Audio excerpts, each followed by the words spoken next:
আমি বলেছি video footage দেখে রেল লাইনে যারা লোহার বিম ফেলছিল তারা কেউ ভারতপ্রেমী হতে পারে না।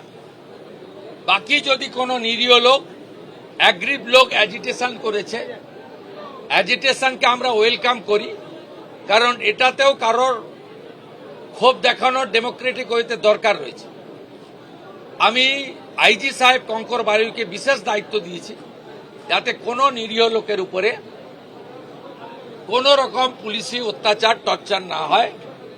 আর এখানে অনেক ভয়ে দোকান টোকান বন্ধ করে দিয়েছিলেন। এসপি মাইকিং করবেন, মাইকিং করার পরে সব নর্মাল করে দিন, ভয় পাওয়ার কোনো কারণ নেই। খুনিরা, ধর্ষকরা, রেল লাইন যারা ভাঙতে গেছিলেন তারা ভয়ে থাকুক, ভয় পাওয়াটা স্বাভাবিক, তাদের শিক্ষা দেওয়াটাও আমাদের কাজ আইনি পথে।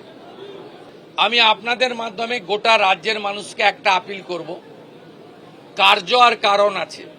যে কার্য হয়েছে হিনিয়াস ক্রাইম, এর পিছনে আমি মনে করেছি বেআইনি মদের ঠেক, বেআইনি গাঁজা, চরস, মাদক, এটা একটা বড় কারণ। আপনারা পুলিশকে ইনফর্ম করুন। গোটা রাজ্য জুড়ে ডিজিপিকে বলবো আগামী 2 সপ্তাহ স্পেশাল ড্রাইভ দিন।